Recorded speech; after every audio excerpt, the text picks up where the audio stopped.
राधे जय श्री राधे।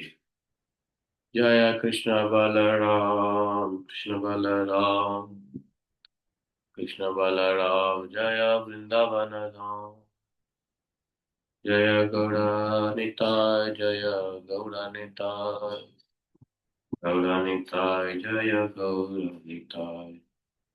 निताय गौर हरि बोल हरि बोल हरि बोल निताय गौर हरि। जय राधा श्याम सुंदर राधा श्याम सुंदर राधा श्याम सुंदर ललिता विशाखा। जय ललिता विशाखा जय राधे श्याम। ललिता विशाखा जय राधे श्याम। जय प्रभुपाद प्रभुपाद प्रभुपाद जय प्रभुपाद। जय जय गुरुदेव गुरुदेव गुरुदेव जय जय गुरुदेव। जय जय गुरुदेव गुरुदेव गुरुदेव जय जय गुरुदेव।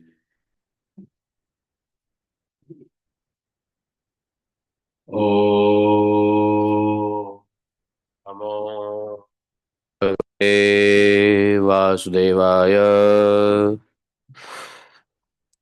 ओम नमो भगवते वासुदेवाय।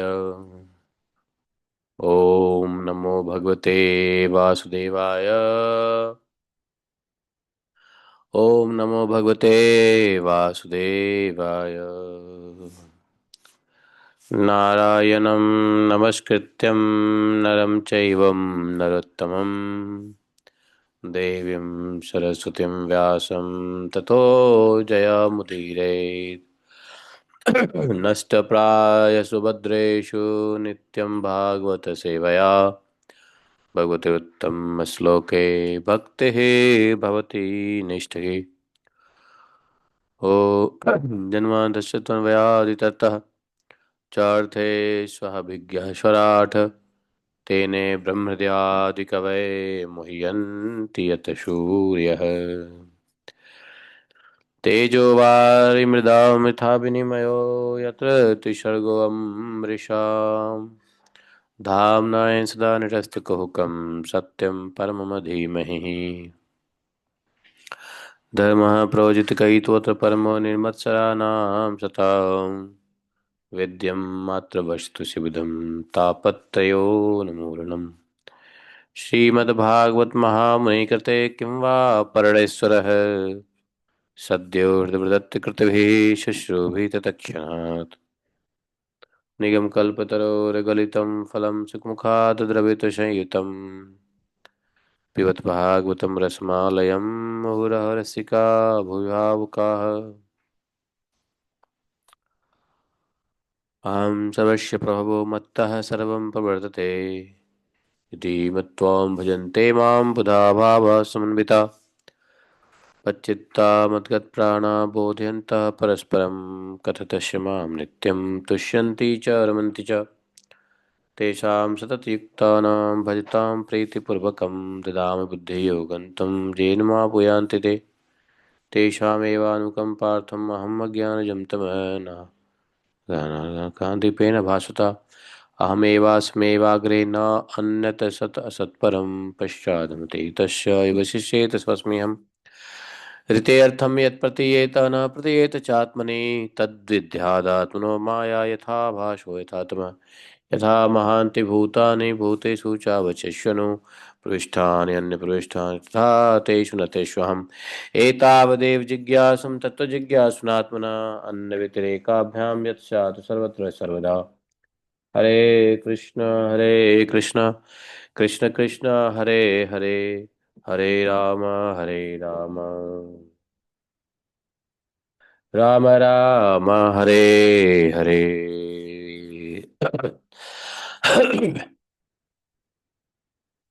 तो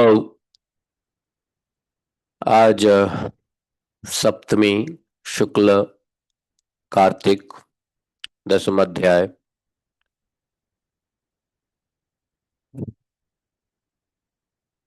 के द्विपंचाशततमोऽध्यायः 52 चैप्टर 52वां अध्याय। श्रीशुकवाच इत्थं सोऽनुगृहीतोऽङ्ग कृष्णे नेक्ष्वाकुनन्दनः तं परिक्रम्य सन्नम्य निष्क्राम गुहामुखात् सवीक्ष्य क्षुल्लकान् मर्त्यान् पशून् विरिद्वनस्पतिन् मत्वा कलियुगं प्राप्तं जगाम दिशमुत्तराम् तपः श्रद्धायुतो धीरो निसङ्गो मुक्तसंशयः समाधाय मनः कृष्णे प्राविशद् गन्धमादनम् वदर्याश्रमासाद्य नरनारायणालयम् सर्वदन्तः सह शान्तः तपसा आराध्यद्यम् भगवान् पुनराव्रज्य पुरीं यवनवेष्टिताम् हत्वा म्लेच्छबलं निन्ने तदीयं द्वारकां धनम् नीयमाने घने गोभी निभृश्चाच्युतोदितौ आजगाम जरासन्धः त्रयोविंशत्यनीकपः विलोक्यावेगरभसं रिपुसैन्यस्य माधवौ मनुष्यचेष्टामापन्नौ राजन् दुद्रुवधृतम् ॐ अज्ञानतिमिरान्धस्य ज्ञानाञ्जनशलाकया चक्षुरुन्मीलितं येन तस्मै श्रीगुरवे नमः।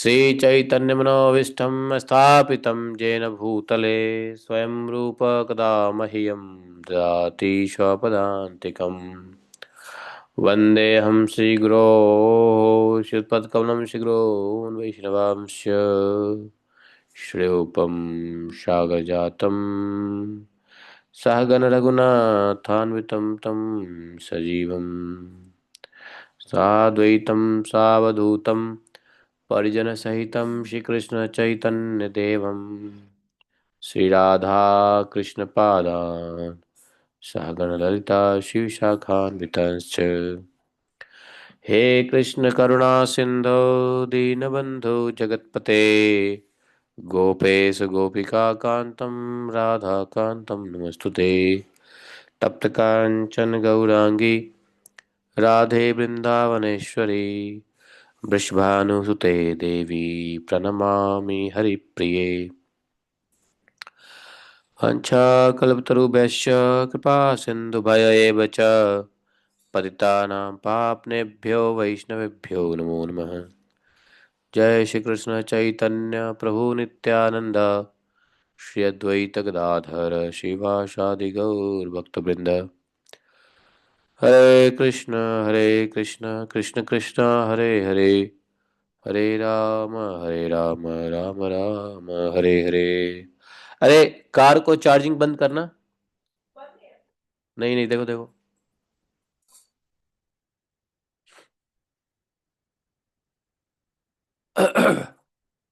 तो सुखदेव जी कहते हैं,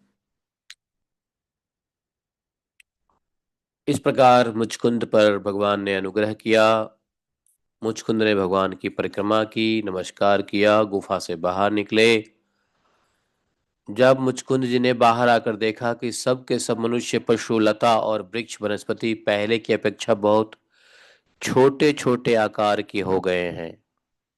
मुचकुंद के समय मनुष्य की लंबाई, पशु, लता फता, वृक्ष वनस्पति सब बड़े बड़े होते थे।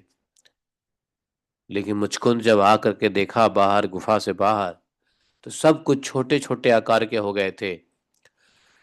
इससे उनको समझ में आ गया कि कलयुग आ गया।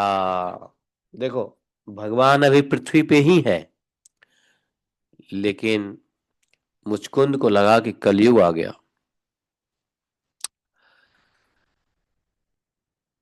अब उत्तर दिशा की ओर चल दिए। अब जो लोग सतयुग में रहने वाले लोग हैं, वो कलयुग में क्यों रहें? कलयुग में वो एडजस्ट हो ही नहीं सकते।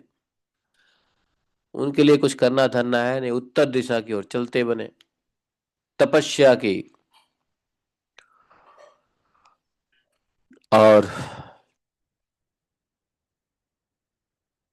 वैसे तो मुक्त थे ही, हो ही गए थे। उन्होंने अपना चित्त भगवान में लगाकर गंधमादन पर्वत पर जाकर पहुंच गए।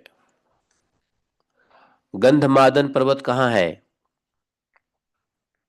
ये बद्रिक आश्रम के पास ही है। कल हम गंधमादन पर्वत पर गए थे। ब्रज में भी है गंधमादन पर्वत। इसको गंधमान पर्वत कहते हैं वैसे, बट गंधमादन पर्वत, यहाँ भी जो आदि बद्रीनाथ है उसके पास में है ये पर्वत। तो भगवान, जहाँ नर नारायण के नित्य निवास स्थान है, बद्रिक आश्रम में जाकर बड़े शांत भाव से सर्दी गर्मी दुख सुख के द्वंद्व को सहते हुए तपस्या के द्वारा भगवान की आराधना करने लगे। इधर भगवान श्री कृष्ण मथुरापुरी में लौट आए। अब तक काल यवन की सेना ने उसे घेर रखा था। काल यवन तो मर गया, लेकिन सेना तो बाहर खड़ी है ना। काल यवन की सेना को भगवान ने संहार किया, सबको मार डाला, सारा धन छीन करके द्वारका को ले चले। जिस समय भगवान श्री कृष्ण के आज्ञा अनुसार मनुष्यों और बैलों पर वह धन ले जाया जाने लगा, उसी समय मगधराज जरासंध फिर से कितने बार, 18वीं बार फिर से 23 अक्षौहिणी सेना लेकर आए आधम का। शत्रु सेना का प्रबल वेग देखकर भगवान श्री कृष्ण और बलराम मनुष्यों की जैसी लीला करते हुए उसके सामने से बड़ी फुर्ती के साथ भागे।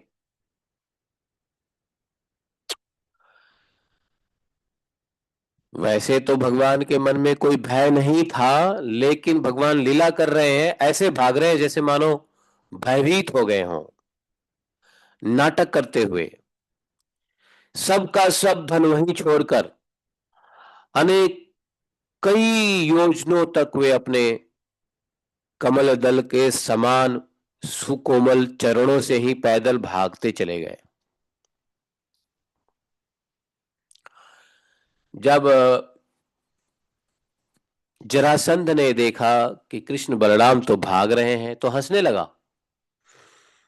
और अपने रथ और सेना के साथ पीछा करने लगा। बेवकूफ तो था ही जरासंध, नहीं, क्योंकि भगवान के ऐश्वर्य प्रभाव आदि का ज्ञान तो था नहीं उसको। कुछ दूर तक दौड़ने के कारण भगवान कृष्ण बलराम थक गए और वे दोनों ऊंचे किसी पर्वत पर चढ़ गए। उस पर्वत का नाम प्रवर्षण। हाँ, कारण क्या?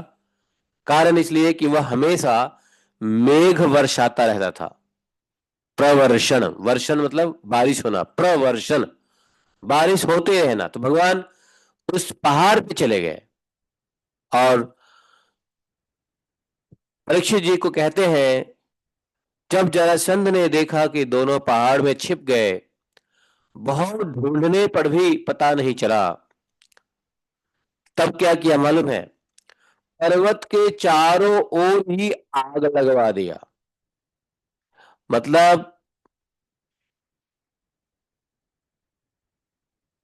ताकि यदि कहीं छुपा हो तो मर जाए जल के।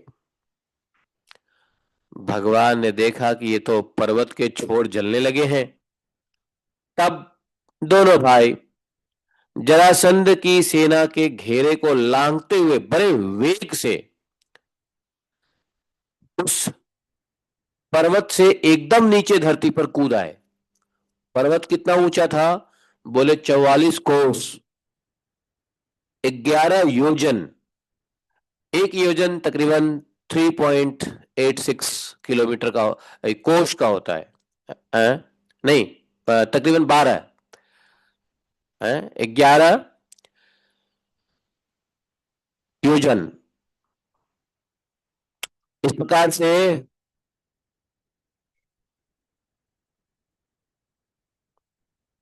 ऊंचे पर्वत से वो कूद गए। और जरासंध या उसके सैनिक ने, किसी ने देखा नहीं भगवान को।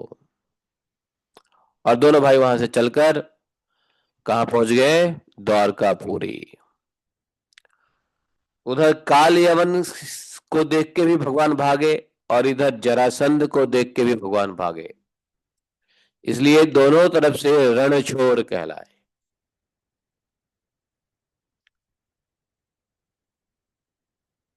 अब जरासंध ने मान लिया कि कृष्ण बलराम तो जल गए। झूठ मूठ का उसने पूरे पर्वत में आग लगा दिया था ना चारों बगल से, तो उसको लगा कि अब तो ये गए, खत्म हो गए।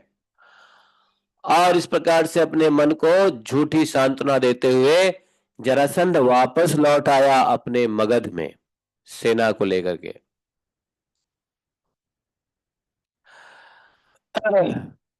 9वें स्कंद में बताया जा चुका है कि किस प्रकार से रेवती माता का विवाह हुआ है।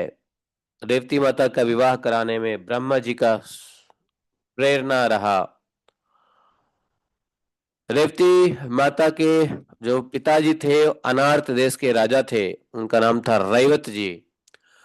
रैवत जी अपने पुत्री रेवती के लिए उपयुक्त वर ढूंढने के लिए ब्रह्मा जी के पास चले गए। जब तक ब्रह्मा जी के पास बैठ सामने खड़े होकर बात करते, तब तक तो ब्रह्मा जी के एक पलक झपकते पृथ्वी के कितने हजार वर्ष बीत जाते हैं। ब्रह्मा जी हंसे, क्या बात है रैवत जी, आप अभी पुत्री के लिए वर ढूंढ रहे हो और पृथ्वी पे तो सब कुछ खत्म है? आपका राज्य सब कुछ खत्म है। अच्छा एक काम करो, अभी कृष्ण बलराम पृथ्वी पे लीला कर रहे हैं, जाओ उनको उनसे विवाह कर दो। और इस प्रकार से ब्रह्मा जी की प्रेरणा से रेवती मैया का विवाह बलराम जी से हुआ। ये 9वें स्कंद में इसकी कथा हम लोग सुन चुके हैं। भगवान श्री कृष्ण भी स्वयंवर में आए हुए शिशुपाल और उसके पक्षपाती शाल्व आदि राजाओं को बलपूर्वक हरा करके सबको देखते देखते, जैसे गरुड़ ने सुधा का हरण किया था। याद है ना, गरुड़ ने कैसे अमृत का हरण कर लिया था। और गरुड़ ने अमृत का हरण करके किसको जाके दे दिया? अपनी माता को, अपनी सौतेली माता को दे दिया, है ना। वैसे ही विदर्भ देश की राजकुमारी रुक्मणी को भगवान हर लाए और फिर विवाह कर लिया।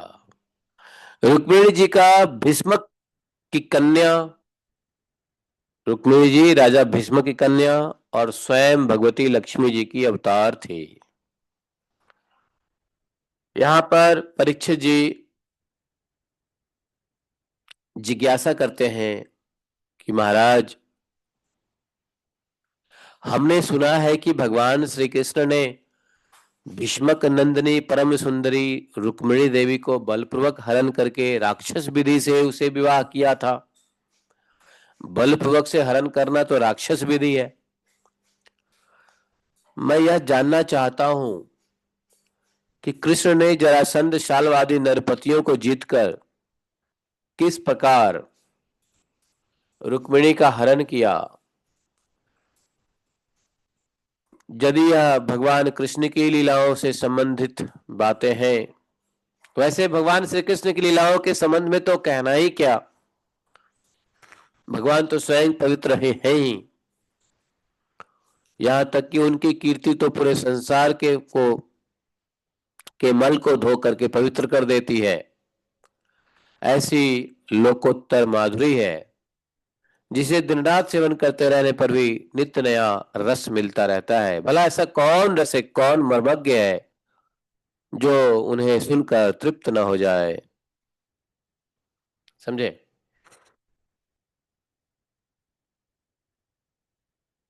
सुखदेव जी ने कहा, देखो यहाँ वर्णन करते हैं किस प्रकार से उन्होंने, विदर्भ देश के अधिपति थे भीष्मक। विदर्भ जो अभी महाराष्ट्र में है, उनकी 5 पुत्र और एक सुंदरी कन्या थी, बेटी। बड़े पुत्र का नाम था रुक्मी, 4 छोटे थे जिनके नाम क्या थे, रुक्मरथ, रुक्मबाहु, रुक्मकेश, रुक्ममाली। रुक्मी प्रथम पुत्र थे और बहन थी जिसका नाम थी रुक्मिणी। जब रुक्मिणी ने भगवान के ऐश्वर्य, वैभव, पराक्रम, गुण की प्रशंसा सुनी तो रुक्मिणी जी भगवान के लीला का गायन किया करती थी।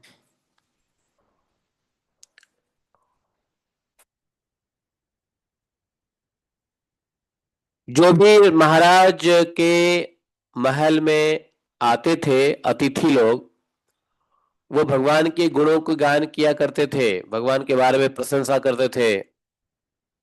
यह सुन करके रुक्मिणी ने भगवान कृष्ण को ही अपना पति मान लिया था।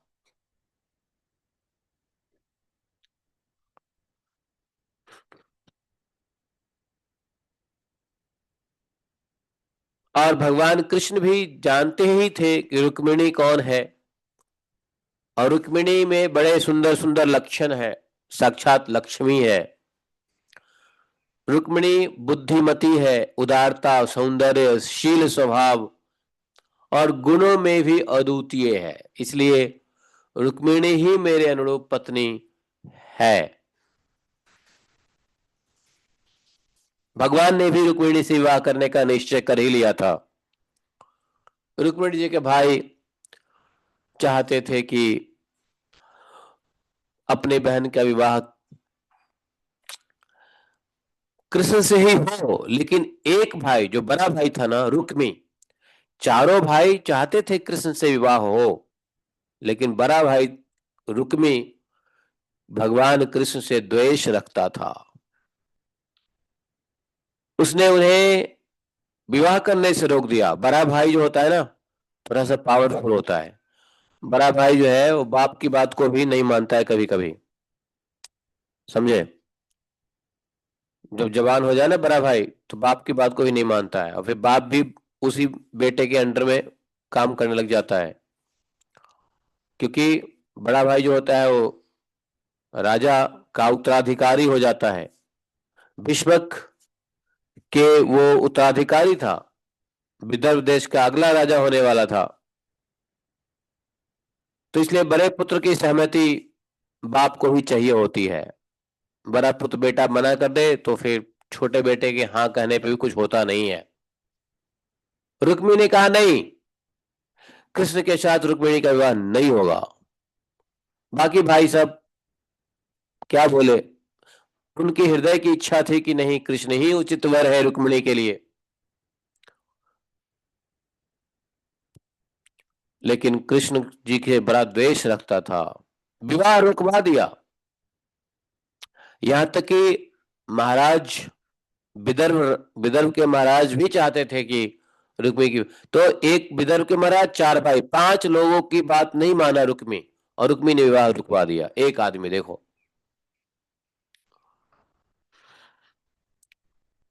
रुक्मी कृष्ण से बड़ा द्वेष रखता था, इसलिए। और क्यों? शिशुपाल उसका मित्र था, और शिशुपाल को ही चाहता था कि रुक्मी का विवाह हो, रुक्मिणी का विवाह हो। जब रुक्मिणी को पता चला कि भैया शिशुपाल से मेरी विवाह भैया करना चाहता है, उदास हो गई। क्या करें क्या ना करें। रुक्मिणी जी ने सोचा कि चलो पहले ये बात कृष्ण को तो पता चलनी चाहिए। एक सुयोग्य ब्राह्मण को बुलाया रुक्मिणी माता ने, और ब्राह्मण को बुला करके एक पत्र लिखा कि तुरंत जाइए आप और श्री कृष्ण को दे दीजिए यह पत्र।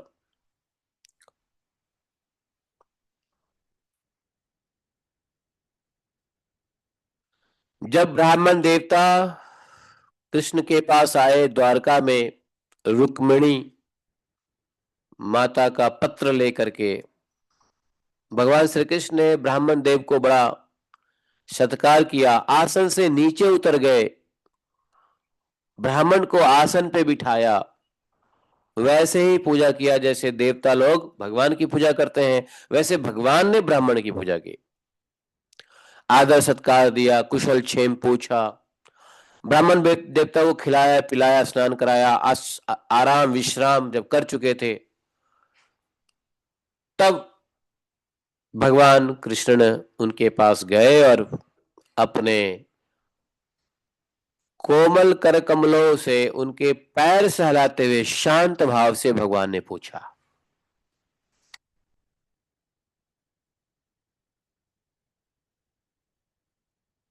क्या? भगवान ने पूछा, कश्चिद द्विजवर श्रेष्ठ धर्मस्ते वृद्ध सम्मतः वर्तते नातिकृच्छेण संतुष्ट मनसः सदा। हे ब्राह्मण, आपका चित्त तो सदा सर्वदा संतुष्ट रहता है ना? आपको अपने पूर्व पुरुषों द्वारा स्वीकृत धर्म का पालन करने में कोई कठिनाई तो नहीं होती? ब्राह्मण को यदि जो कुछ मिल जाए उसी में संतुष्ट रहे और अपने धर्म का पालन करे, उससे च्युत न हो, गिरे ना, तो वह संतोष ही उसकी सारी कामनाएं पूर्ण कर देता है। यदि इंद्र का पद पाकर भी किसी को संतोष न हो तो उसे सुख के लिए एक लोक से दूसरे लोक में बार बार भटकना पड़ेगा, कहीं भी शांति से बैठ नहीं सकेगा। परंतु जिसके पास तनिक भी संग्रह परिग्रह नहीं है और जो उसी अवस्था में संतुष्ट है, वह सब प्रकार से संताप रहित होकर सुख की निद्रा सोता है। जो स्वयं प्राप्त वस्तु से संतोष कर लेता है, जिनका स्वभाव बड़ा मधुर है, जो सभी प्राणियों के परम हितैषी है, अहंकार रहित और शांत है, उन ब्राह्मणों को मैं सदा सिर झुकाकर नमस्कार करता हूं। हे ब्राह्मण देवता, राजा की ओर से तो कोई आप लोगों को दिक्कत नहीं है ना? राज्य में प्रजा की अच्छी तरह पालन होता तो है ना? आनंद से रहती है ना प्रजा? वह राजा मुझको बहुत प्रिय है, जिसके राज्य में प्रजा आनंद से रहती है। इसलिए बोले, हे ब्राह्मण देवता, आप कहां से आए हैं? किस हेतु से आए हैं? किस अभिलाषा से आपने इतना कठिन मार्ग तय करके यहां पधारे हो? यदि कोई विशेष बात या गोपनीय बात न हो तो हमसे कहिए, हम आपकी क्या सेवा करें। भगवान तो ऐसे जानते थे सब कुछ, लेकिन लीला कर रहे थे, इसलिए ब्राह्मण से पूछा। ब्राह्मण ने सारी बात कह सुनाई। भगवान का संदेश ब्राह्मण कहने लगे। रुक्मिणी ने जो लिखा था एज इट इज ब्राह्मण ने पढ़ लिया। रुक्मिणी लिखी थी पत्र में, श्रुत्वा गुणान् भुवन सुंदर सिन्वतां ते निर्विश्य कर्ण विवरहि हरतो अंगतापम रूपम दशाम दशिमताम अखिलार्थलाभवम तया अच्युता विशति चित्तम पत्रपम में का त्वा मुकुंद महति कुलशील रूप विद्यावयो द्रविण धाम अभिरात्म तुल्यम धीरापतिम कुलवतीम न वृत कन्या काले नृसिंह नरलोकम नो अभिरामम। बोले, हे त्रिभुवन सुंदर, रुक्मिणी जी कहती है, आपके गुणों को जो सुनने वाले के कानों के रास्ते हृदय में प्रवेश करके, आपके गुणों को जो सुनने वाले के कानों के रास्ते हृदय में प्रवेश करके एक एक अंग का ताप जन्म जन्म के जलन बुझा देता है, और अपने रूप सौंदर्य को जो नेत्र वाले जीवों के नेत्रों के लिए धर्म अर्थ काम मोक्ष चारों पुरुषार्थ के फल और स्वार्थ परमार्थ सब कुछ सुनकर ही, है ना, श्रवण करके, हे अच्युत, मेरा चित्त लज्जा शर्म सब छोड़कर आप में प्रवेश कर रहा है। कहने का तात्पर्य यह है कि हमने आपके गुणों को सुनने के बाद मैं आपको ही वरण करने का निश्चय किया है। तो वैसे रुक्मिणी जी ने थोड़ा सा वर्णन भी किया है कि मैंने क्या सुना आपके बारे में। बोली कि हे श्याम सुंदर, चाहे जिस दृष्टि से देखो, कुल शील स्वभाव सौंदर्य विद्या अवस्था धन धन्य सब में आप अद्वितीय हैं। धन धाम में भी अद्वितीय अवस्था, विद्या सौंदर्य स्वभाव शील कुल, मनुष्य लोक में जितने भी प्राणी हैं सबका मन आपको देखकर शांति का अनुभव करता है, आनंदित होता है। आप ही बताइए, ऐसी कौन सी कुलवती महागुणवती और धैर्यवती कन्या होंगी जो विवाह के योग्य समय आने पर आपको ही पति के रूप में वरण नहीं करेगी? है इसलिए हे प्रियतम, मैंने आपको पति रूप में वरण किया है। मैं आपको आत्मसमर्पण कर चुकी हूं। आप अंतर्यामी हैं, मेरे हृदय की बात आपसे छिपी नहीं है। आप यहाँ पधार कर मुझे अपनी पत्नी के रूप में स्वीकार कीजिए। हे कमल नयन, हे प्राण वल्लभ, मैं आपके सरीखे वीर को समर्पित हो चुकी हूं। आप जैसे वीर, भगवान जैसा वीर तो सिर्फ भगवान ही है, समर्पित हो चुकी हूं। आप जैसे सिंह का भाग सियार छू जाए, वैसे ही शिशुपाल निकट से आकर मेरा स्पर्श न कर जाए। मैंने यदि जन्म जन्मांतर में पूर्व जन्म में कुछ नेक कर्म किए हों, क्या, जैसे यज्ञ करवाना, कुआं बावली आदि खुदवाना, दान नियम व्रत, देवता ब्राह्मण गुरु की पूजा के द्वारा भगवान परमेश्वर की आराधना की हो, तो आप मुझ पे प्रसन्न हो जाइए और आ करके मेरा पाणी ग्रहण कीजिए। शिशुपाल अथवा दूसरा कोई भी पुरुष मेरा स्पर्श न कर सके। आप अजित हैं। जिस दिन मेरा विवाह होने वाला हो उसके एक दिन पहले आप हमारी राजधानी में गुप्त रूप से आ जाइए। तो रुक्मिणी जी ने अपने पत्र में यह भी बता दिया कि भाई कैसे, आइडिया भी दिख दिया कि कैसे आप हमें यहां से निकाल सकते हो। तो बोली, हमारे यहाँ शादी विवाह में एक रिवाज होता है, उसमें महिलाएं जाती है गौड़ी पूजन के लिए घर से बाहर, जो विवाहिता होती है। हम जब गौड़ी पूजन के लिए बाहर निकलेंगे तभी आप गुप्त रूप से आ जाइए और हमको हरण करके ले जाइए, फलाने फलाने दिन हमारी विवाह है, उससे एक दिन पहले ही सुबह सुबह हमें ले जाया जाएगा देवी पूजन के लिए, गौड़ी पूजन के लिए। बस उसी समय आप आकर के हमको ले जाइए। ऐसा रुक्मिणी जी ने लिखा भी था कि यदि आप ये सोचें कि मैं अंतःपुरी के भीतर महल में रहने वाली हूं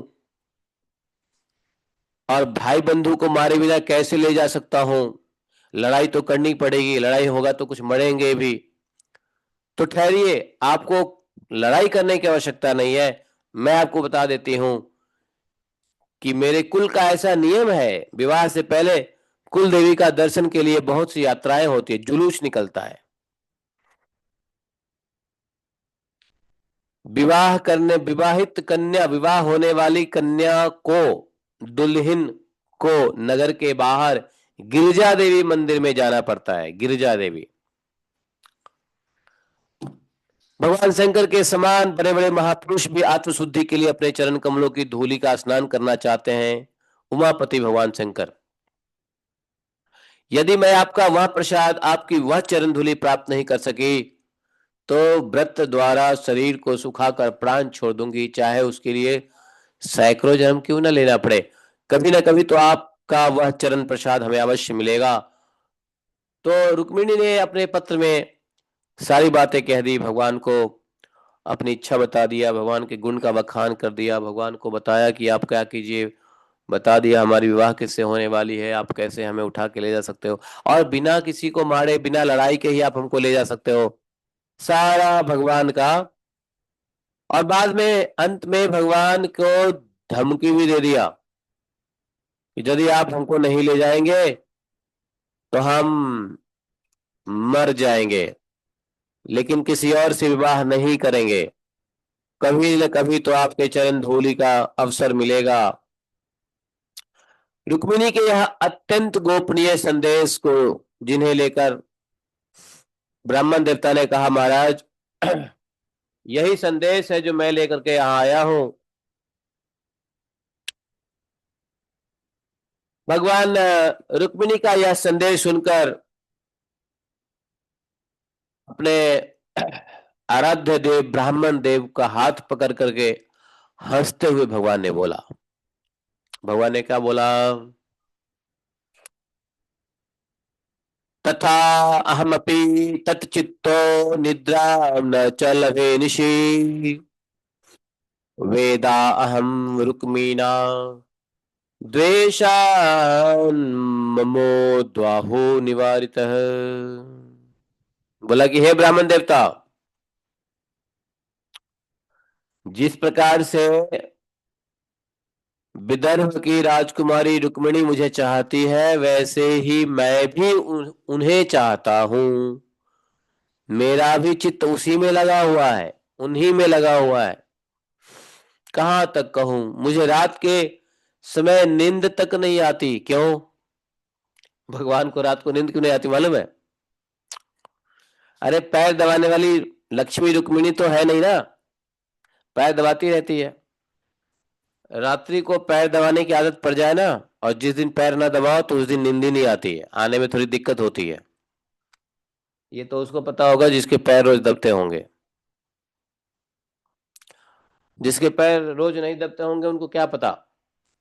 अब भगवान को आदत पड़ गई है, लक्ष्मी जी जब तक पैर ना दबाए नींद ही नहीं आए उनको, योग निद्रा ही नहीं लगती है। भगवान ने कहा, देखो मुझे भी नींद नहीं आती है, मैं जानता हूं कि रुक्मी ने मुझसे द्वेष करके शिशुपाल के साथ विवाह करने को, मेरे साथ विवाह होने वाला, मेरे साथ की विवाह को रोक दिया, द्वेषवश मेरा विवाह रोक दिया है। परंतु हे ब्राह्मण देवता, आप देखिएगा, जैसे मनुष्य लकड़ी को रगड़ के आग निकाल लेता है, वैसे ही युद्ध में उन नामधारी क्षत्रिय कुल कलंकों को तहस नहस करके मैं अपने प्रेम करने वाली परम सुंदरी राजकुमारी साक्षात लक्ष्मी स्वरूपा रुक्मिणी को निकाल लाऊंगा। है बड़े बड़े नामजादे क्षत्रिय कुल के कलंकों को मैं नाश करके तहस नहस करके। बताओ। सुखदेव जी कहते हैं, परीक्षित, जब भगवान कृष्ण को पता चला कि रुक्मिणी के विवाह का लग्न परसों रात्रि में है, परसों, और जाना कहाँ है? विदर्भ। कहां से? द्वारका से। दूरी कितनी है? बहुत अधिक। तो भाई सारथी को आज्ञा दिया, दारुक थोड़ा सा भी विलंब मत करो, चलो रथ निकालो, रथ को जोत लाओ। रथ जोतना कहते हैं, रथ को निकाल के। रथ जोतना, हल जोतना, हल को चलाना, हल जोतना, रथ को चलाना, रथ जोतना, ऐसा बोलते हैं। रथ जोत लाओ अर्थात रथ चला करके ले आओ, ऐसा। दारुक भगवान के रथ में, भगवान के जो दिव्य रथ था उसमें 4 घोड़े, विशेष घोड़े थे, मालूम है? वो हमेशा जोत करके, उसी घोड़े को जोता जाता था। भगवान के 4 घोड़े के नाम भी बताया है, शैब्य, सुग्रीव, मेघपुष्प, बलाहक। ये 4 घोड़े जोते जाते थे भगवान के रथ में।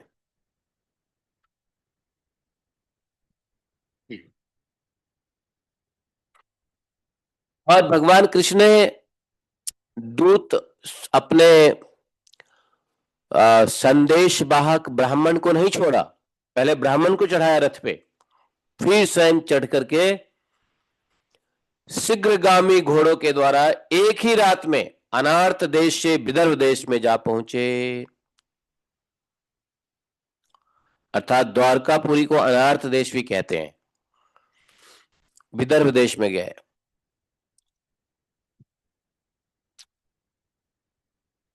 वहां पर महाराज भीष्मक, कुंडल नरेश, आज वो जगह है महाराष्ट्र में, उसका नाम है कौंडल्यपुर। तो उस समय के राजा थे भीष्मक।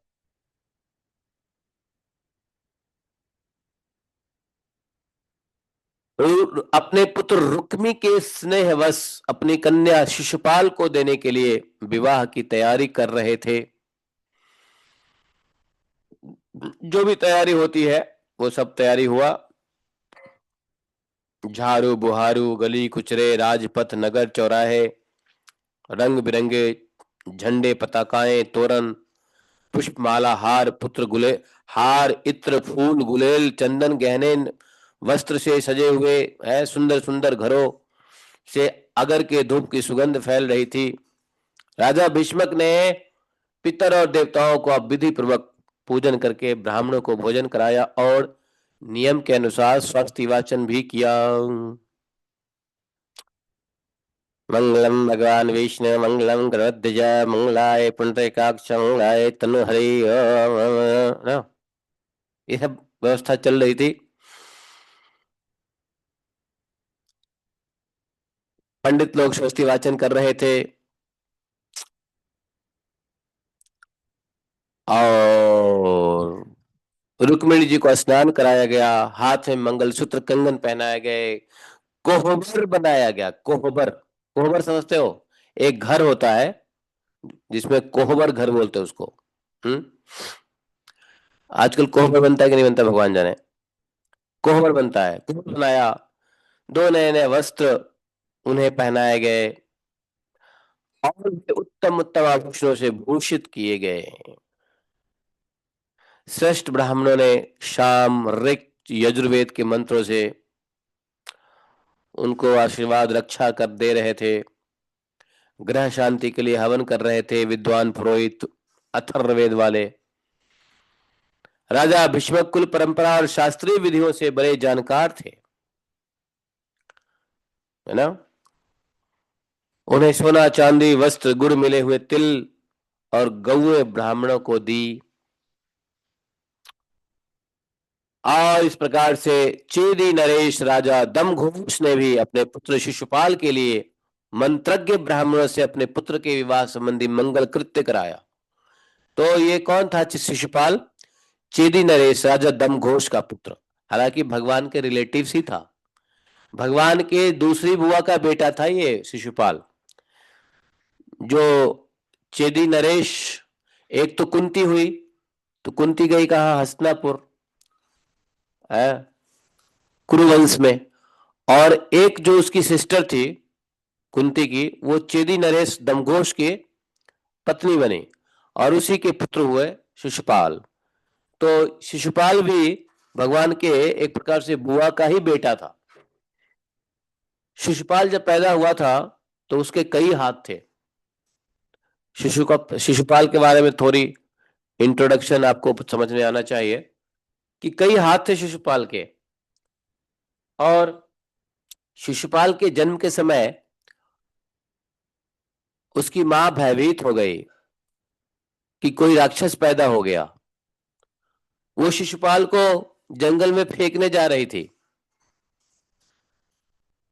आकाशवाणी हुआ, नहीं नहीं नहीं, ये कोई राक्षस नहीं है, बल्कि तुम इससे पालन पोषण करो, लेकिन हाँ, जिसके गोद में जाने के बाद इसके सारे हाथ झड़ जाएंगे, सिर्फ दो हाथ बच जाएंगे मनुष्य की तरह, समझना उसी के हाथों इसकी मृत्यु होगी। भगवान कृष्ण भी शिशुपाल से मिलने गए जब उसका जन्म हुआ, बुआ के यहाँ गए। जैसे ही शिशुपाल को गोद में लिया, शिशुपाल के सारे हाथ झड़ गए और दो हाथ बच गए। शिशुपाल की माता अर्थात भगवान की बुआ ने, उसका क्या नाम था शिशुपाल के माता का? बुआ का एक तो कुंती बुआ, दूसरा कौन सी बुआ थी, नाम क्या था? अरे हमें अपने भी बुआ का नाम याद नहीं रहता, भगवान की बुआ का नाम क्या याद रहेगा? तो बुआ नाम, अगर आप लोगों को नाम पता हो तो बता देना, ठीक है? अ, ढूंढ सकते हो गूगल पे समवेयर। तो वो श्रुत देवी करके था। श्रुत देवी, एग्जैक्टली। अगर देवा, दोबारा चेक कर लो, दोबारा चेक कर लो, क्योंकि अगर सही नाम होता तो मुझे तुरंत याद आ जाता, लेकिन शायद। आ कौन? शुद्ध सेवा, शुद्ध सेवा लिखा हुआ है। अच्छा, ओके। तो फिर जैसे ही बुआ जी ने देखा कि मेरे बेटे का तो भैया, तो वो समझ गई, बुआ समझ गई कि इसका हत्या, इसको मारने वाला कृष्ण ही है। वहीं पर रोने धोने लग गई, कृष्ण के चरणों में गिर पड़ी और कहने लगा, भाई तुम मेरे पुत्र को किस अपराध के दंड दोगे, मारोगे? आज प्रण करो कि तुम हमारे पुत्र को नहीं मारोगे। भगवान हंसने लगे। आकाशवाणी हुई थी ना। तो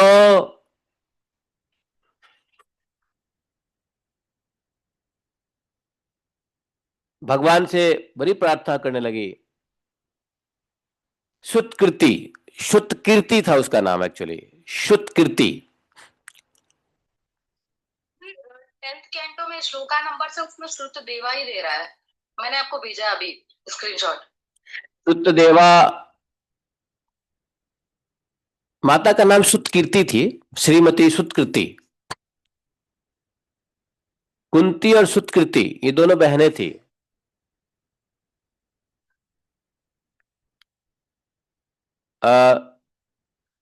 ये बहनें मतलब, हाँ मतलब ममेरा भाई थे। ममेरा भाई हो गए ना, क्या नहीं, ममेरा भाई थे वो तो।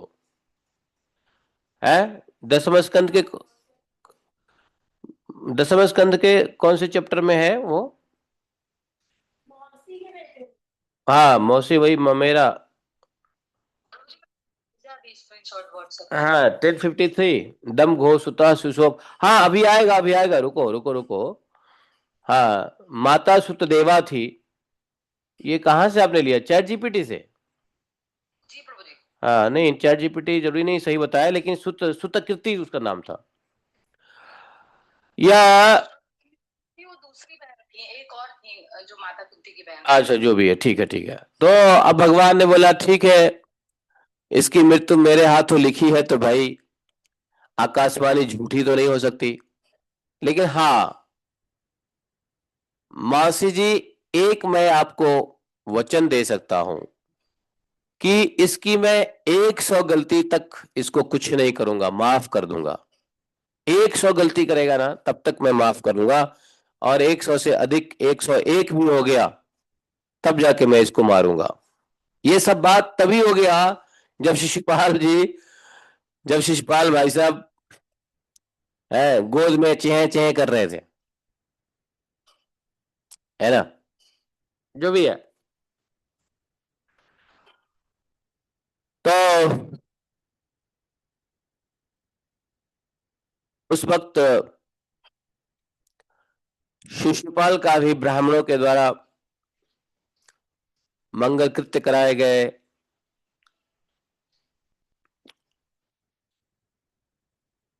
उसके बाद वो भी, अब शिशुपाल के भी बहुत सारे कपटी राजा भी थे, सबको बुला लिया, निमंत्रण दे दिया, चलो मेरी विवाह में। राजाओं ने अपनी सेना के साथ आए बाराती अटेंड करने के लिए, रथ पैदल घुड़सवारी चौतरंगी सेना के साथ कुंडिनपुर में आ गए। विवाह करने आए या लड़ाई करने आए? शायद उन लोगों को पता था, शिशुपाल को भी पता था या अन्य राजाओं को पता रहा होगा, है ना, इसलिए पूरा सेनाओं के साथ ऐसा संदेह रहा होगा कि कहीं कृष्ण से वैर तो शिशुपाल को था ही। सब आ गए सेना को लेकर के। भीष्मक ने आगे आकर के उनका स्वागत सत्कार और कथा के अनुसार अर्चन पूजन किया। उसके बाद उन लोगों को पहले से ही निश्चित किए हुए जनवासों में आनंद पूर्वक ठहरा दिया, और ठीक वैसे ही हुआ जैसे रुक्मिणी मैया ने कही थी। और इन लोगों को पता था कि शायद कृष्ण बलराम जरूर आएंगे और आ करके कन्या को हरने की चेष्टा करेंगे, तो हम सब मिलकर उसे लड़ेंगे। यही कारण था कि सभी राजाओं को बुला लिया था, यहां तक कि जरासंध को भी बुलाया था। विपक्षी राजाओं को इसकी तैयारी का पता भगवान बलराम जी को चल गया, कि बलराम जी को पता चला कि है ना इस प्रकार से हो रहा है। जब उन्होंने यह सुना कि भैया श्री कृष्ण अकेले ही राजकुमारी का हरण करने के लिए चले गए हैं, तब उन्हें वहां लड़ाई झगड़े की आशंका बड़ी हुई। यद्यपि वे श्री कृष्ण का बल विक्रम तो जानते ही थे, फिर भी लीला कर रहे हैं। बलराम जी बोले अरे कृष्ण अकेले गया है, हमें भी जाना चाहिए। तुरंत उन्होंने भी अपना चतुरंगी सेना लिया और कौंडिन्यपुर चले निकल लिए। आज भी उस जगह का नाम कुंडिनपुर ही है। वहां इस्कॉन कुंडिनपुर भी है, वहां पे एक इस्कॉन मंदिर भी वहां बना हुआ है। इधर परम सुंदरी रुक्मिणी जी भगवान श्री कृष्ण के शुभ आगमन की प्रतीक्षा कर रही थी। उन्होंने देखा श्री कृष्ण तो कौन कहे अभी ब्राह्मण देवता भी नहीं लौटे, मतलब संदेश वाहक भी नहीं लौटे। कृष्ण की तो बात ही छोड़ो, बड़ी चिंता में पड़ गई, सोचने लगी बताओ मुझ अभाग्नि के विवाह के लिए एक रात की देरी है बस, कल सुबह विवाह होने ही वाली है, कल के दिन विवाह होने वाला है, फिर भी भगवान अभी तक पहुंचे नहीं, क्या कारण हो सकता है? संदेश वाहक लौटता तभी तो समझ में आती, और ब्राह्मण देवता भी नहीं लौटा है, बड़ा संदेह की बात है।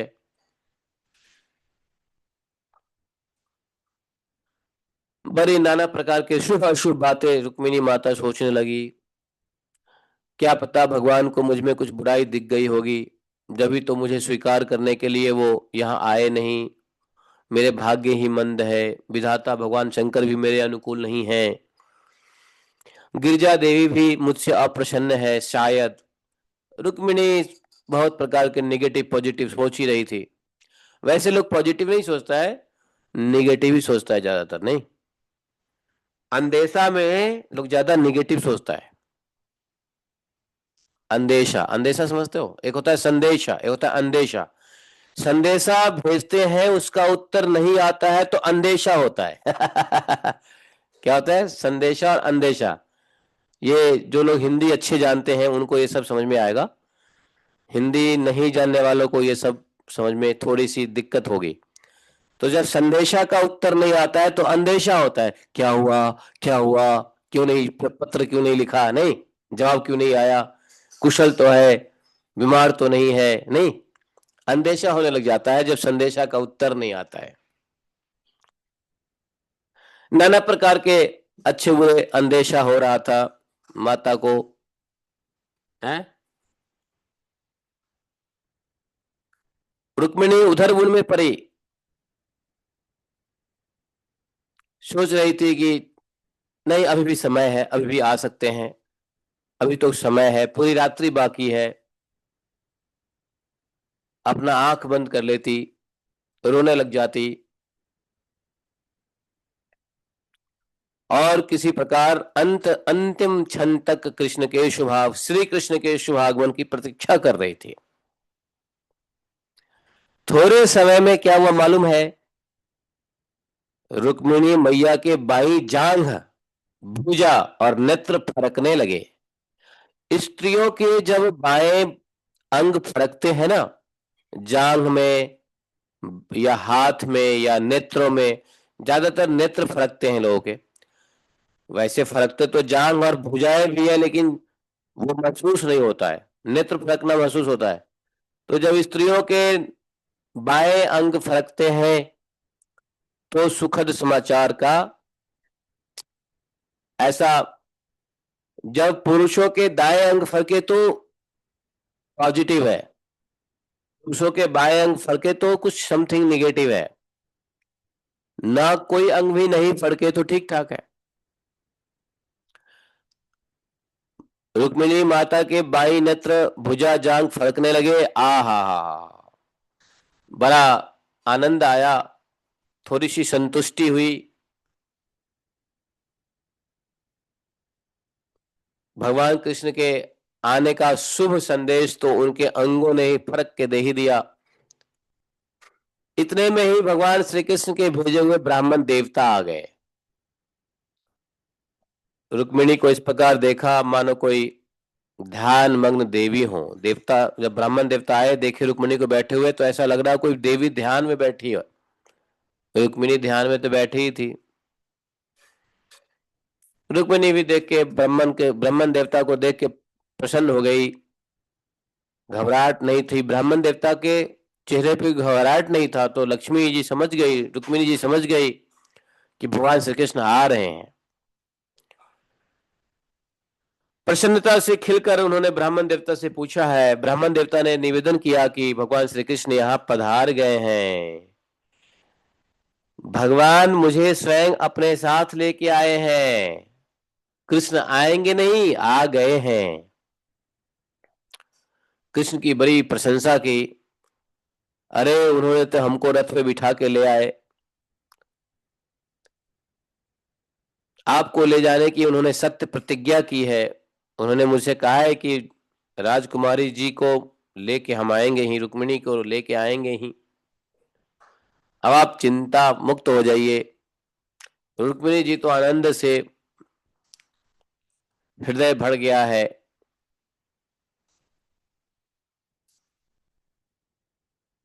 उन्होंने इसके बदले ब्राह्मण के लिए भगवान के अतिरिक्त और कुछ प्रिय न देखकर उन्होंने केवल नमस्कार कर लिया, अर्थात जगत की समग्र लक्ष्मी ब्राह्मण देवता को सौंप दी। ब्राह्मणों ने उस ब्राह्मण के इस कार्य के लिए साक्षात लक्ष्मी रुक्मिणी क्या दे सकती थी? उसने लक्ष्मी ही दे दी ब्राह्मण देवता को। जगत की सारी लक्ष्मी ब्राह्मण देवता को सौंप दी। लो, संसार का सारा धन तुम्हारा, बताओ, इस धन से हम क्या करेंगे? लक्ष्मी को भी धन नहीं चाहिए, लक्ष्मी को भी लक्ष्मी नहीं चाहिए, लक्ष्मी को भी नारायण चाहिए। तो बोले कि ए धन आप ले लो, ब्राह्मणों को दे दिया, क्योंकि ब्राह्मण ने वह कार्य किया जिसकी प्रतीक्षा लक्ष्मी कर रही थी। इधर चलो, भीष्मक ने सुना कि भगवान कृष्ण बलराम मेरी कन्या का विवाह देखने के लिए आए हैं, तो सबने स्वागत किया। तुरी भेरी मृदंग नगाड़े झाल करताल बजाते हुए पूजा की, अगवानी किया। मधुपर्क निर्मल वस्त्र उत्तम उत्तम भेंट देकर विधि पूर्वक उनकी पूजा की, है कि नहीं? मधुपर्क समझते हो? मधुपर्क दिया। भीष्मक जी बड़े बुद्धिमान थे, भगवान के प्रति उनकी भक्ति थी, भगवान के भक्त थे। भगवान को उचित स्थान पे ठहराया, स्वागत किया, आतिथ्य सत्कार किया। और भीष्मक जी के यहाँ जितने भी राजा आए थे, उन्होंने उनके पराक्रम अवस्था बल धन के अनुसार सारी इच्छित वस्तु देकर सबका सत्कार किया। किसका मोबाइल बज रहा है? नहीं, बाहर फेंक दो।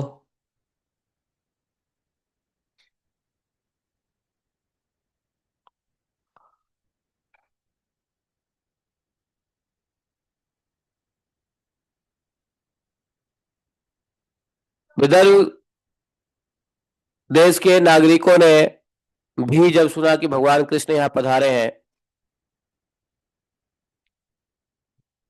तब वे लोग भगवान के निवास स्थान पर आए। सबने भगवान का रूप लावण्य मधुर मकरंद का रसपान किया है। वहां भी के भी प्रजाएं भगवान का दर्शन करके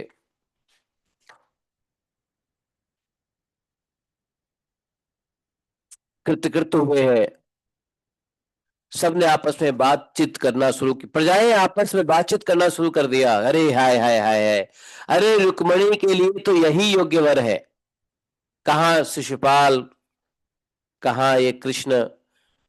शिशुपाल तो कभी योग्य वर है ही नहीं रुक्मिणी के लिए।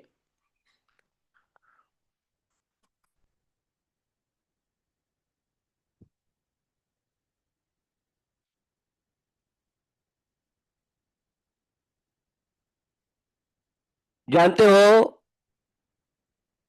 कौंडिन्यपुर के सभी नारियां, प्रजाएं, नर नारियां जो भी भगवान कृष्ण को देखते थे, सबने यही कह दिया कि हे देवता, यदि मैंने पूर्व जन्म में कुछ कर्म किया है अच्छा, या इस जन्म में या पूर्व जन्म में यदि हमने कुछ अच्छा कार्य किया है, यदि आप हम पे प्रसन्न हैं, तो ऐसा कीजिए कि श्याम सुंदर श्री कृष्ण को रुक्मिणी जी के साथ विवाह करा दीजिए।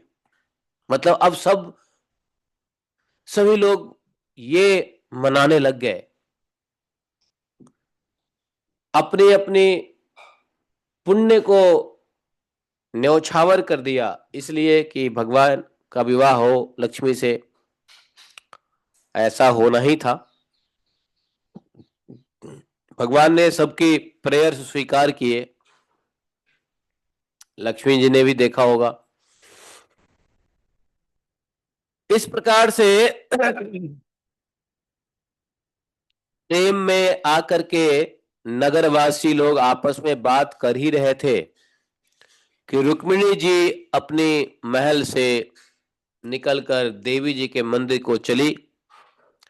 बहुत से सैनिक को सुरक्षा में नियुक्त किया गया था। रुक्मिणी जी भगवान कृष्णचंद्र के ही चिंतन में जा रही थी। अच्छा, जाना होता है कैसे? पैदल। भवानी के पाद पल्लव का दर्शन करने के लिए पैदल ही चली रुक्मिणी।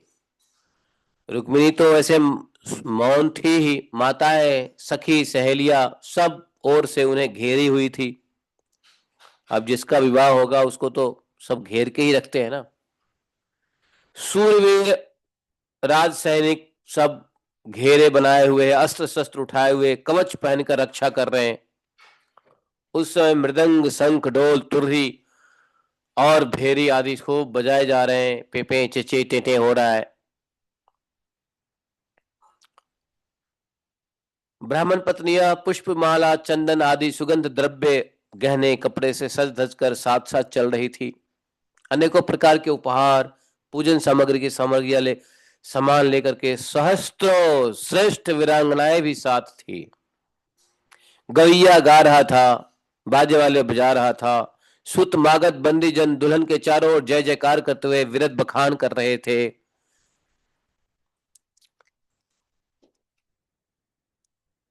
माता रुक्मिणी ने अंबिका देवी के मंदिर में प्रवेश किया। जब आप लोग कौंडिन्यपुर जाओगे तो ये अंबिका देवी का मंदिर आज भी है, जहां वो पूजा करते गई थी। बहुत सी विधि विधान जानने वाली बड़ी बुढ़िया ब्राह्मणियां भी साथ में थी।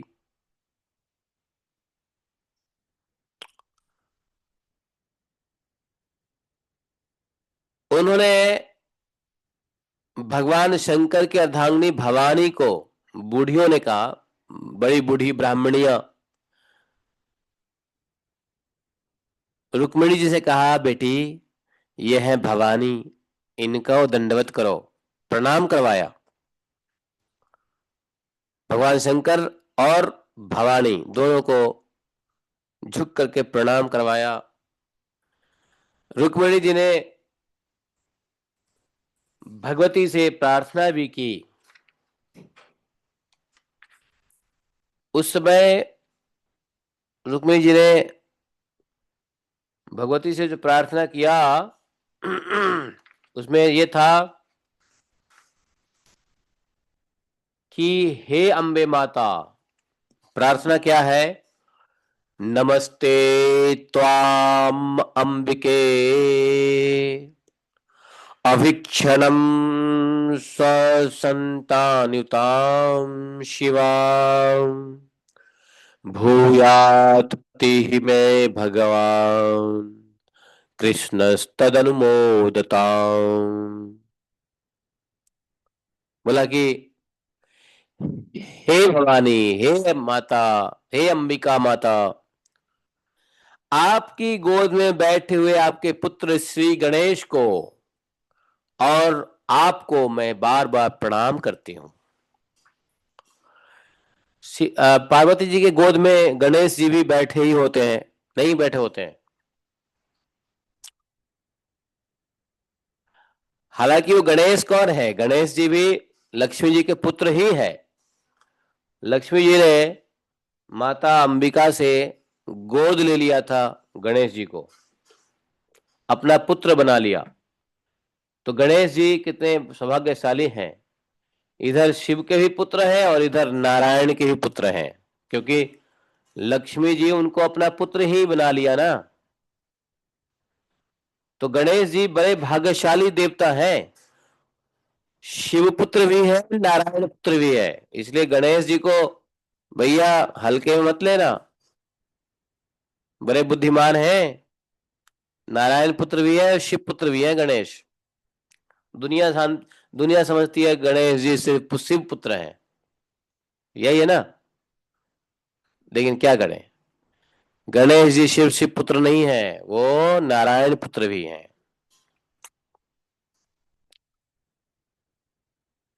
तो बोली, मैं आपको और आपके गोद में बैठे हुए इस गणेश जी को भी बार बार नमस्कार करते हूँ। ऐसा आशीर्वाद दीजिए कि मेरी अभिलाषा पूर्ण हो। भूयात पति में भगवान श्री कृष्णस्तद अनुमोदनम। हाँ, कि भगवान श्री कृष्ण ही मेरे पति हों। इसके बाद रुक्मिणी जी ने जल, गंध, पुष्प, अक्षत, धूप, वस्त्र, फूलों की माला, आभूषण, मिठाइयां, अनेक प्रकार के नैवेद्य, गिफ्ट, उपहार, आरती इत्यादि सामग्रियों से अंबिका देवी की पूजा की है। सुहागिन ब्राह्मणियों ने की भी पूजा की है। अंबिका देवी के पूजा के बाद उसी सामग्री से सुहागिन ब्राह्मणियों की पूजा की है। तब ब्राह्मणियों ने उन्हें प्रसाद देकर आशीर्वाद दिया है और दुल्हन ने ब्राह्मणी और माता अंबिका को नमस्कार करके प्रसाद ग्रहण किया है। पूजा अर्चना की विधि समाप्त हो जाने पर उन्होंने मौन व्रत तोड़ दिया और अंगूठी से जगमगाते हुए कर कमल के द्वारा एक सहेली का हाथ पकड़कर वे गिरजा मंदिर से बाहर निकली। अभी गिरजा मंदिर जो है ना वो थोड़ा सा छोटा सा है। उसमें जाने के लिए आपको झुकना पड़ेगा, तो हाथ पकड़ना पड़ता है कि नहीं। अंबिका मंदिर यहाँ भी है, भूतेश्वर में भी है। भूतेश्वर में भी नीचे जाओगे ना तो अंबिका मंदिर है। बहुत लोग तो जाते भी नहीं है। हमारे हरे कृष्णा वाले तो देखते हैं अंबिका मंदिर तो जाते ही नहीं है। वैसे कुछ लोग जाते भी हैं, बहुत लोग नहीं भी जाते हैं। लेकिन हम अभी भूतेश्वर गए थे ना तो नीचे मंदिर था, थोड़ा सीढ़ियाँ काफी थी। तो जाओगे तो गुफा टाइप का नीचे बना हुआ है, तो वहां भी ऐसा ही है। मैं गया हूँ उस मंदिर में। हम अपने गुरुजी के साथ गए थे। ये सारी यात्रा हमने गुरुजी के साथ किया है कि नहीं, गुरु महाराज के साथ। कौंडिनपुर की यात्रा, विदर्भ की यात्रा, ये अंबिका देवी की यात्रा, और भी बहुत। ब्रह्मपद भी है वहां पे, ब्रह्मा जी का भी वहां पे वो सब मतलब एक ही बार उस एरिया में जाके यात्रा किया, दोबारा जाने का मौका मिला नहीं। थोड़ा झुकना पड़ता है, इसलिए हाथ पकड़ना पड़ता है। तो अंबिका देवी तो पूजा करके रुक्मिणी माता ने क्या किया, रत्न जड़ित अंगूठी से जगमगाते हुए कर कमल के द्वारा एक सहेली के हाथ पकड़ के गिरजा मंदिर से बाहर निकली, अर्थात सपोर्ट के साथ। रुक्मिणी जी भगवान की माया के समान ही बड़े बड़े धीर वीरों को भी मोहित करने वाली थी। रुक्मिणी जी के बारे में बताया कि उनका कटी भाग बहुत सुंदर पतला था, मुखमंडल पर कुंडलों की शोभा जगमगा रही थी। वे किशोर तरुण अवस्था की संधि में स्थित थी। उनके नितंब पर जड़ाऊ करधनी शोभायमान हो रहा था। वक्षस्थल कुछ उभड़े हुए और उनकी दृष्टि लटकती हुई अलकों के कारण कुछ चंचल सी हो रही थी। होठों पर मनोहर मुस्कान, सुंदर सुंदर दांतों की पंक्ति कुंदकली के समान परम उज्जवल चमकती हुई, पके हुए कुंद के समान लाल लाल होठ चमक रहे थे। लालिमा आ गई थी। पांवों के पायजेब चमक रहे थे, लगे हुए छोटे छोटे घुंघरू रूम रूम कर रहे थे जब चल रही थी। राजहंस की गति से चरण कम सुकुमार चरण कमलों के से पैदल चल रही। बड़े बड़े वीर जब रुक्मिणी को देखा मोहित हो गए। यहाँ पर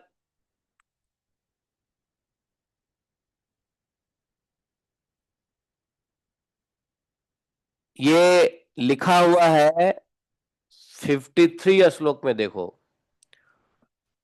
या वीक्षते निपतयस्तदुरारहास, जो लोग सुरक्षा सुरक्षा में थे, बड़े बड़े राजा और उसके सैनिक और जो भी है रक्षा सुरक्षा में थे, जब उन राजाओं ने रुक्मिणी माता को देखा, सब के सब हाथ से अस्त्र शस्त्र छोड़ करके बेहोश हो गए, गिर गए। घोड़े कुछ सवार लोगों ने जब देखा, घोड़ा से गिर गए धरती पे। हाथी पे सवार सैनिक रुक्मिणी जी को देख के हाथी से गिर गया, बेहोश हो गया है। बस अब करना क्या है। उसी समय भगवान आ गए। जैसे ही भगवान को देखा, आए रुक्मिणी जी, तुरंत भगवान ने रुक्मिणी को अपने रथ पे चढ़ा लिया और उन सब राजाओं के सिर पर पांव रख करके स्वयं पहले घुसे, रुक्मिणी जी का हाथ पकड़ा,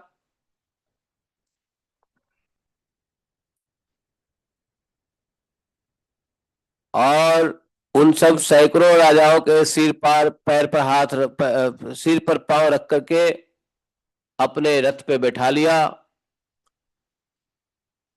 ठीक उसी प्रकार भगवान ने रुक्मिणी का हरण किया, जैसे सिंह सियारों के बीच से अपना भोजन भाग ले जाता है।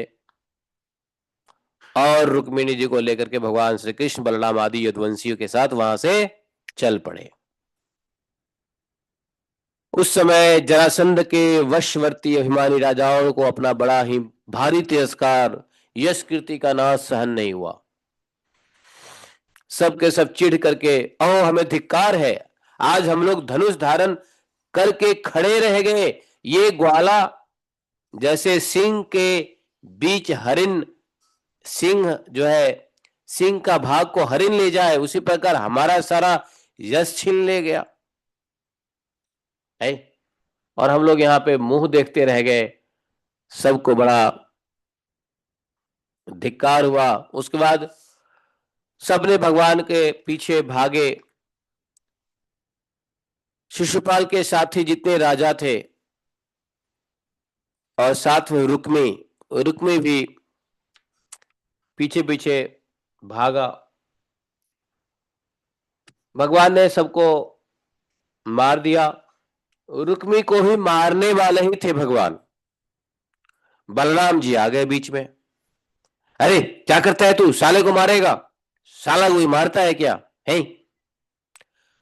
बलराम जी ने बोला, साला कोई मारता है क्या? ये साला है तेरा, रुक्मी है, ये बड़ा भाई है, इसको मार के तो अपने पति को पत्नी को सुख रखेगा, सुखी करेगा, इसे दुख नहीं होगा है, ये वो जो भी है भाई तो भाई होता है ना। रुक्मी जी को छोड़ना पड़ा, भगवान को छोड़ना पड़ा रुक्मी को। हालांकि भगवान से द्वेष रखता था, और भगवान से द्वेष रखने वाले सबको भगवान मारते हैं, लेकिन रुक्मी को छोड़ दिया क्योंकि बीच में आ गए बलराम जी। अब यहाँ पे रुक्मी ने प्रण किया कि मैं कृष्ण के मारे बिना, कृष्ण को मारे बिना और अपनी छोटी बहन को लौटाए बिना कुंडिनपुर में प्रवेश नहीं करूंगा। समझे? लेकिन रुक्मी ने ना तो भगवान को मार पाया, न वापस कुंडिनपुर में लेके रुक्मिणी जी को आया भी नहीं। जानते हो, तो रुक्मी आया भी नहीं, रुक्मी छोड़ दिया, अपना नगर तक छोड़ दिया, आया ही नहीं। उधर भगवान रुक्मिणी के साथ द्वारका में शास्त्र उचित विधि पूर्वक पाणी ग्रहण किया। सारे विध जो विधि व्यवस्था होती है उसके मुताबिक। इधर सब आनंद मना रहे थे।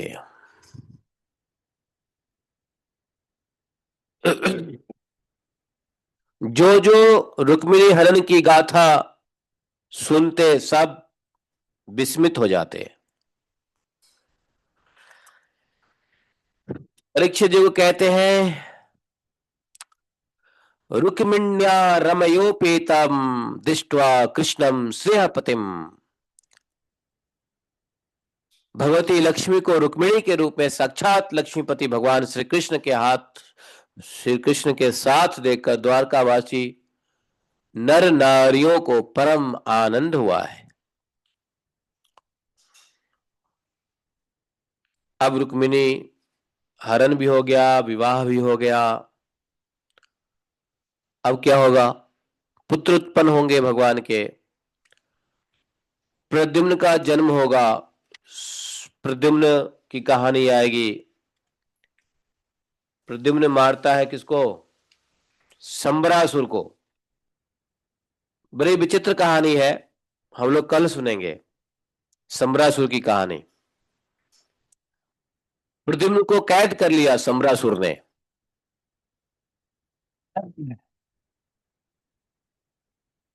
सम्रासुर की बेटी थी। खैर, इस कहानी को हम लोग कल पढ़ेंगे, आज छोड़ो। उसके बाद भगवान के अन्य अन्य विवाह होंगे। नहीं,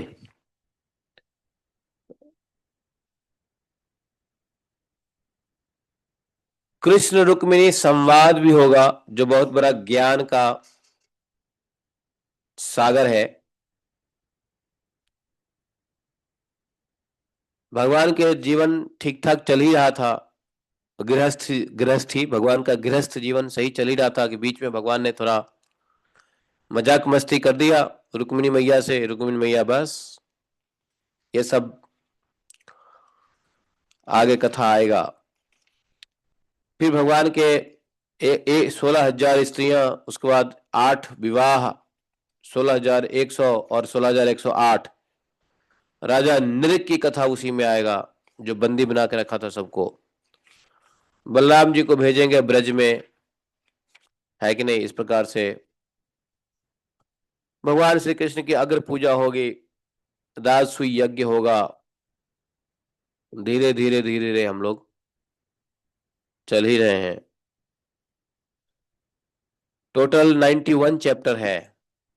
अभी हम लोग 55 पे पहुंचे हैं। कल 55 होगा। इस प्रकार से 10वें स्कंध की समाप्ति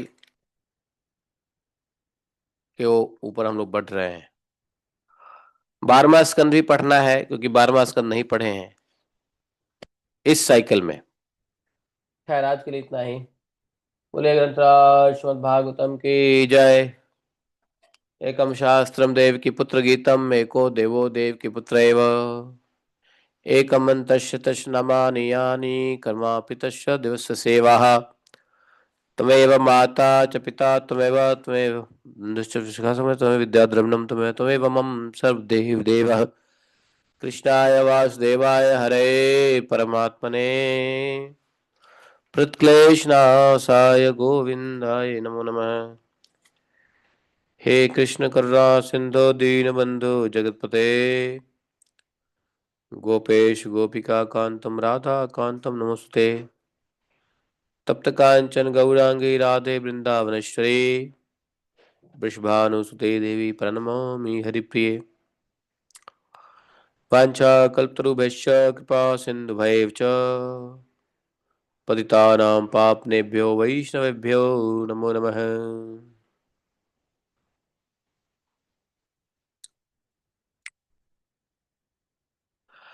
हरे कृष्णा।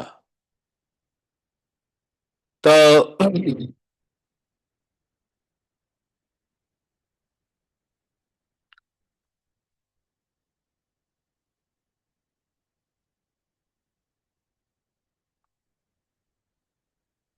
हाँ हाँ, तो वैसे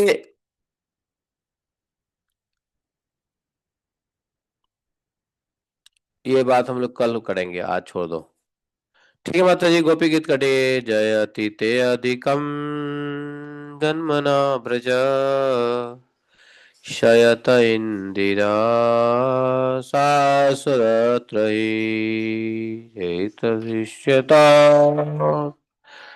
इक्षतावका